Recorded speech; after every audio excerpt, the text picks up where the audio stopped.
Ciao Michael. Ciao ciao ciao. Grazie mille per essere venuto. Grazie a te per l'invito, tutto bene? Bene, grazie. Ci accomodiamo? Sì. Per questo nuovo episodio di Un caffè con Giorgia sono venuta in moto. Ma, secondo me con un'acconciatura così stai dicendo una bugia. Mi hai beccata in effetti. Volevi impressionarmi. E volevo impressionarti perché insomma ho qui con me Michael Rinaldi, pilota di Superbike del team Aruba Ducati. Dovevo fare una bella figura. Sicuramente ci sarà occasione per andare in pista. Assolutamente. Direi che è tempo per il caffè. Beviamolo.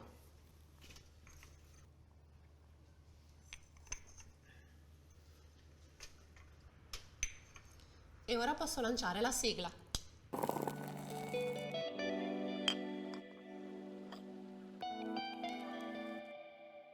Michael, com'è iniziata la tua carriera nel mondo dei motori? Ma diciamo che è iniziata casualmente, come ogni buon romagnolo mio papà aveva la passione e anche se in realtà non conosceva affatto il mondo delle due ruote, quindi un po' per gioco stavamo cercando una mini moto insieme, io avevo 4 anni, per divertirci in casa, no? Perché abitiamo in campagna e quindi abbiamo diversi terreni da poter sfruttare.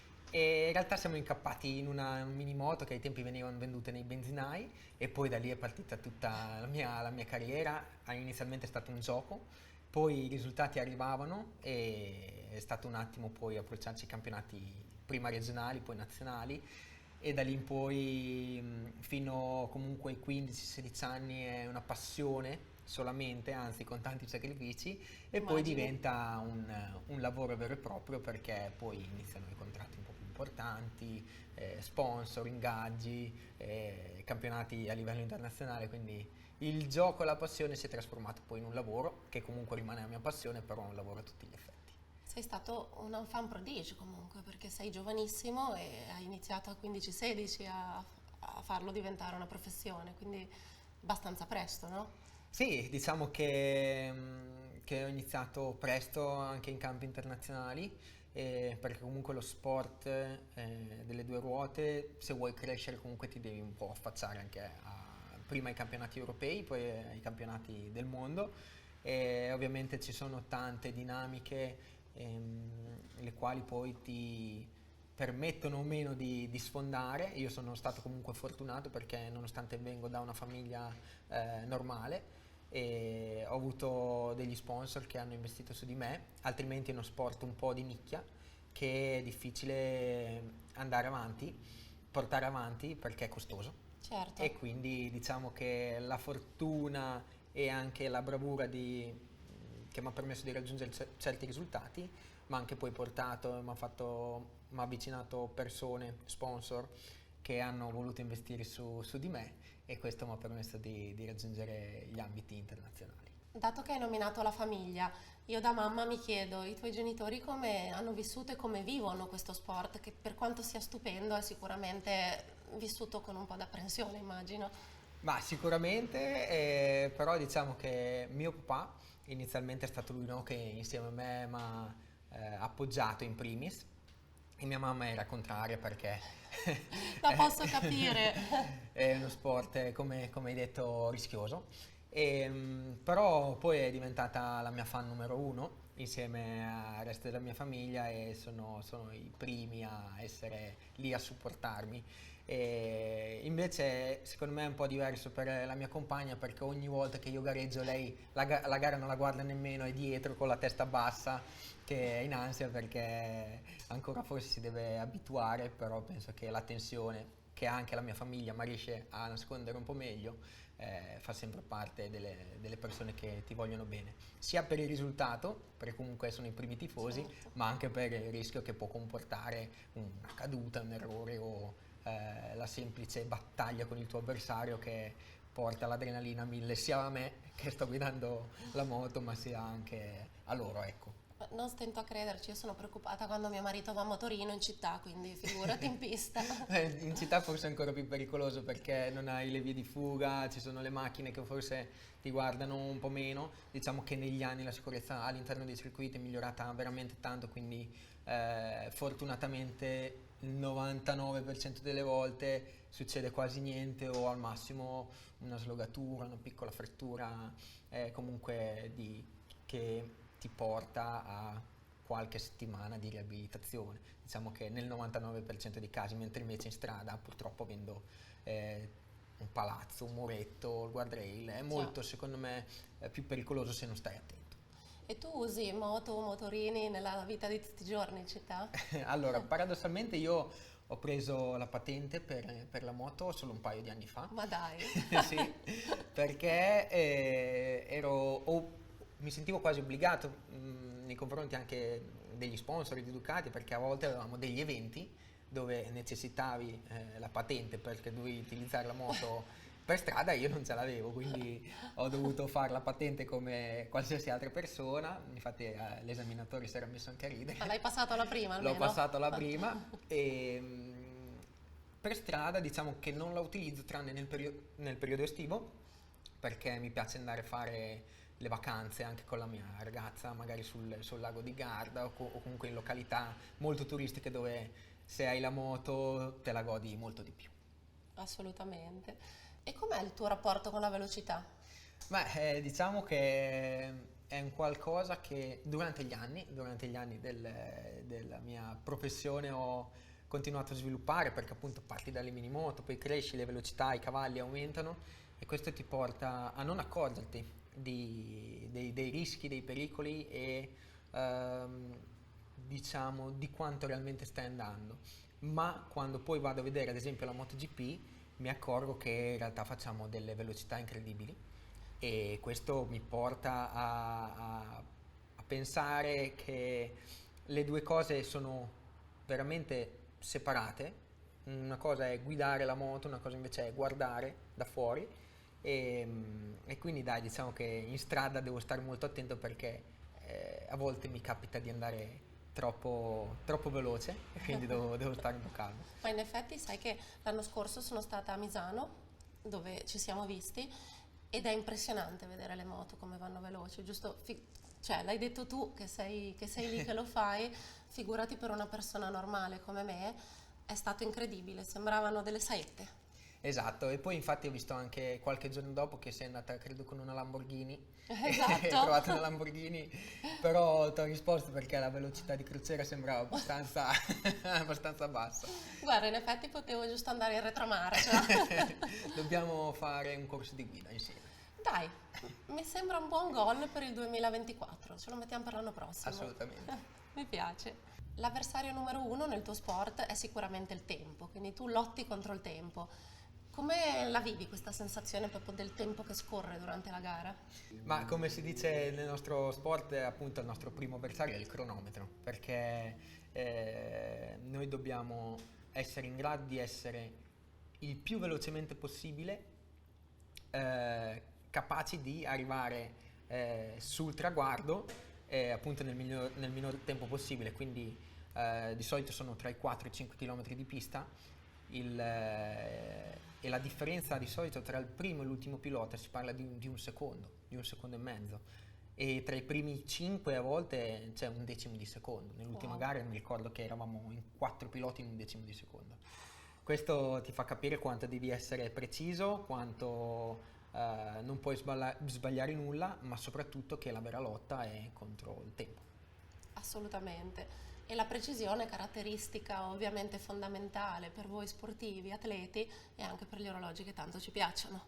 Assolutamente, qui ci leghiamo appunto alla nostra passione comune, che sono gli orologi, e per me è un qualcosa che c'è sempre stato, quindi il tempo per me c'è sempre stato da quando ho memoria.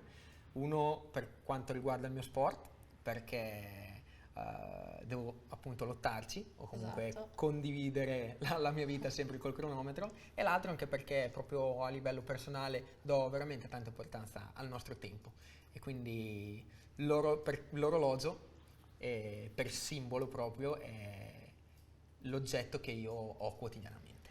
Infatti a me era già caduto l'occhio sull'orologio che porti oggi perché in assoluto uno dei Rolex moderni che preferisco. un po' per il colore che adoro, il verde, e un po' perché trovo che l'Oyster Perpetual sia l'orologio perfetto da indossare tutti i giorni. Condivido con te, uno perché il verde è il mio colore preferito. Anche il mio, grande.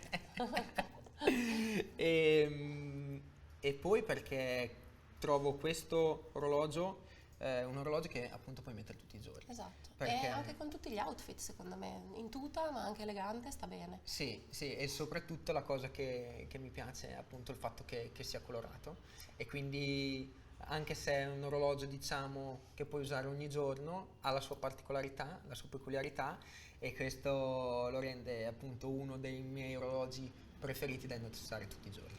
Assolutamente, io ho il quadrante turchese, stesso modello, stessa misura, quindi 41 mm col quadrante turchese ed è un orologio che adoro. Pensa che l'ho acquistato quando era uscito da poco e di listino costava sui 5.000-5.600, non ricordo esattamente. Io l'ho comprato, non sono riuscita ad averlo dal concessionario, l'ho comprato da un cliente e l'ho pagato sui 10.000 euro, che sembrava tanto, però dico a me piace talmente tanto, non mi interessa. Però poi l'ho lasciato un po' lì, aveva anche qualche pellicola. Dopo 2 anni, boom, un po' meno di 2 anni, un anno e mezzo, boom dei prezzi, mi hanno offerto 40.000 euro. Folle, follia. Io ho rifiutato perché l'orologio mi piace talmente tanto, anzi ci ho tolto gli stickers, ho iniziato a mettermelo e mi piace e sono felice. Però questo mercato Rolex è È incredibile. ma io secondo me sei stata molto fortunata perché soprattutto quel colore lì l'hanno poi dismesso, E quindi infatti, è stato tolto dalla produzione e soprattutto secondo me una cosa che ha fatto acquistare poi valore anche l'orologio è stato il fatto che Tiffany con Patek Philippe hanno fatto una collaborazione sì, infatti, di un orologio che vale milioni di euro e quindi quel colore lì secondo me ha preso un'altra spinta in più infatti. e questo ci porta a pensare che comunque oltre che Sì, oltre che un un oggetto di oggetto, passione, esatto, è un qualcosa dove tu comunque puoi mettere i tuoi soldi sapendo che può essere un investimento anche nel breve periodo come è successo a te, quindi bisogna saper scegliere ovviamente, però credo che in primis bisogna avere passione e poi dopo diventa anche magari una sorta di investimento. sì, e decisamente bisogna avere anche conoscenza prima di fare certi acquisti perché si tratta di acquisti comunque importanti di migliaia di euro. E comunque vedo che sei molto preparato, bravo. Esatto, e tornando al discorso del verde, infatti sono molto triste per il fatto che Rolex abbia tolto dalla produzione il Daytona È d'oro uno dei miei con preferiti. il quadrante verde perché sarebbe stato uno dei miei orologi che avrei voluto nella mia collezione e quindi sono abbastanza rattristito da questa notizia, ma qualche giorno fa, per fortuna Rolex ha appunto lanciato il nuovo Daytona Bellissimo. che richiama la 24 ore di Le Mans per il centenario, quindi dai, forse mi lecco le ferite e spero a quello lì. Speriamo, Speriamo. speriamo.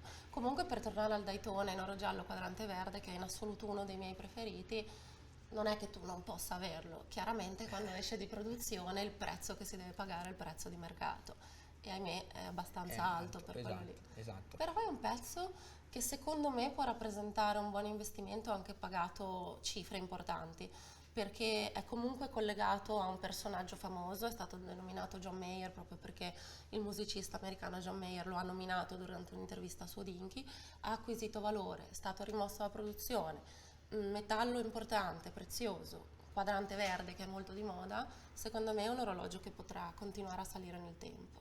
Ci penseremo. Ci penseremo. E tu invece Giorgio oggi cosa indossi? Allora, io oggi indosso un orologio che secondo me non conosci ancora, anche se si è visto parecchio sui social network. Questo orologio è uno degli ultimi modelli di Aventi, un brand molto giovane che guarda veramente al futuro con una linea nuova e tante innovazioni. Ma infatti mentre stavamo parlando mi era caduto l'occhio, ma non sono riuscito a capire il modello e la provenienza. Quindi innanzitutto vedo che è un orologio estremamente curato e Assolutamente. bello, particolare, però non conosco il marchio e me ne vuoi parlare un po'? Assolutamente sì. Si tratta del modello Rate A1501 Safite Paraiba. Ha un design decisamente fuori dal comune, proprio perché Aventi è un marchio che punta sempre a nuovi orizzonti. La peculiarità di questo orologio è la cassa in safite. Si può avere in toni di colore diversi, infatti questo azzurro che a me piace tantissimo in natura si trova solo nella regione brasiliana del Paraíba. Altre caratteristiche importanti di questo orologio sono un tourbillon di manifattura che è stato completamente reinventato da Aventi, ottimizzandolo fino a raggiungere 18 elementi. Poi una struttura del movimento in titanio nero e le lancette spesse 0,2 mm in vetro zaffiro. Da quanto è leggero e resistente potresti quasi indossarlo nelle gare. È un problema perché tu lo porti a destra e lì utilizzo il gas Aia. e quindi è un problema, però magari provo sul polso sinistro. Esatto. C'è qualche altro pezzo della tua collezione di cui vogliamo parlare oggi? Sì, oggi ho portato qualche mio pezzo Grande. e come possiamo vedere Oh là là. abbiamo 3 orologi, 2 sono Rolex e invece uno è un Hublot.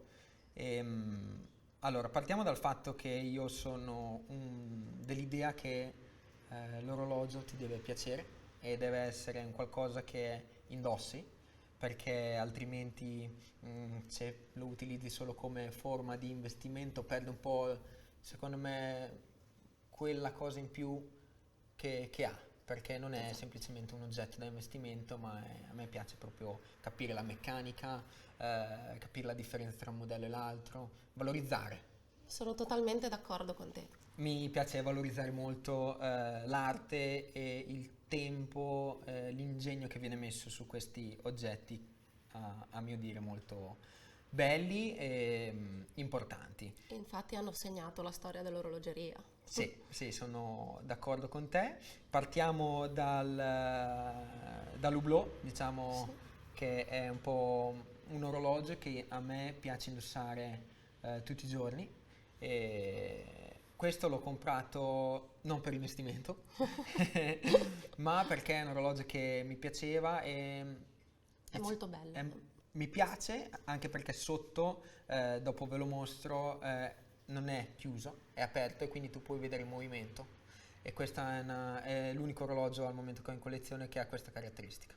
E poi appunto abbiamo un Rolex Submariner, però con la ghiera verde, il cosiddetto Starbucks. Sei preparatissimo, bravo.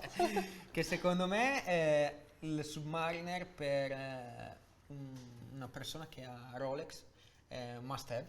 Sì, sono d'accordo. Però io sono contrario al monocolore, quindi il nero, tutto nero non mi piace. E allora sono riuscito fortunatamente, dopo aver aspettato diverso tempo, ad acquistare questo qui che ha la ghiera verde. Secondo me, addirittura a me piaceva ancora di più l'Hulk, quello che ha anche Sono sincera, anche a me. il quadrante verde, che secondo me è bellissimo, però ahimè non lo facevano più. Beh, questo è il successore dell'Hulk, hanno dismesso l'Hulk e hanno inserito questo in produzione. Esatto. Però è molto bello anche questo. Sì, mi piace molto, già questo è un orologio che purtroppo utilizzo molto meno e l'ho portato per l'occasione e basta perché diciamo che lo metto per le occasioni un po' più importanti, un po' più speciali. Giustamente, io meritavo. Esatto, e quindi diciamo che non è un orologio che uso tantissimo, e come il GMT, Il famoso Pepsi. il famoso Pepsi, esatto. Questo qui addirittura ha il braccialetto in giubilè,